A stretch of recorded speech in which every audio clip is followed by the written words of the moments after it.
Buddhism is widely perceived in the West as a religion of peace, non-violence, and meditation. The perception is not entirely wrong. Buddhist philosophy places extraordinary emphasis on compassion, non-harm, and the recognition of suffering in all beings. But the history of Buddhism in practice is more complex. Buddhist kingdoms have waged wars of conquest. Buddhist monks have blessed soldiers going into battle. And in the 21st century, Buddhist majority societies have produced some of the most striking examples of religious ethnic violence outside the Muslim world: the persecution of the Rohingya in Myanmar, anti-Muslim riots in Sri Lanka, and the activities of the 969 movement and MABATHA, organizations that combine religious nationalism with explicit anti-Muslim propaganda. Understanding Buddhist extremism requires looking at the same structural factors that produce extremism elsewhere: history, politics, identity, rather than assuming that Buddhist theology immunizes its adherents against the pathology. The 969 movement in Myanmar represents the most fully documented case of Buddhist extremism. Founded in 2012 and associated primarily with the Munkashin Wirathu, the movement combined Buddhist nationalist ideology with explicit anti-Muslim propaganda in a context of political transition. Myanmar was emerging from 50 years of military dictatorship, and the transition to democracy paradoxically made ethnic and religious minorities more vulnerable. Political competition required mobilizing identities, and Buddhist nationalism, the idea that Myanmar belongs to Buddhist Burmans, was a readily available identity that could be mobilized against the Rohingya Muslim minority.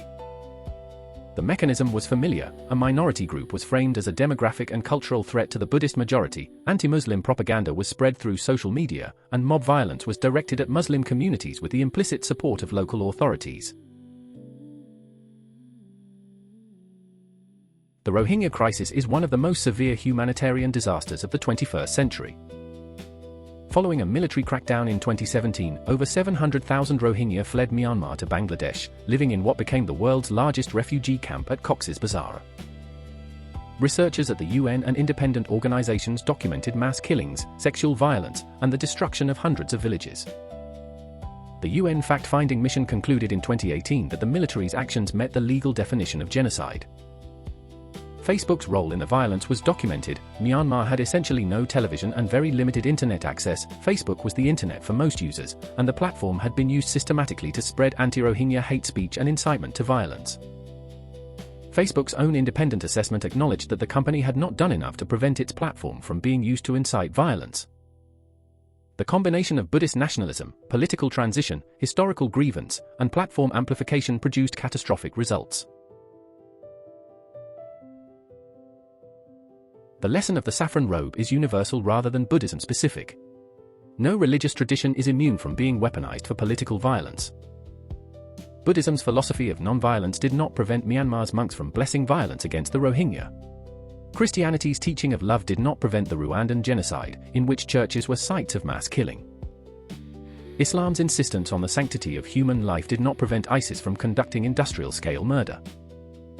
The political and social conditions that produce religious extremism are stronger than any theological tradition when those conditions are severe enough.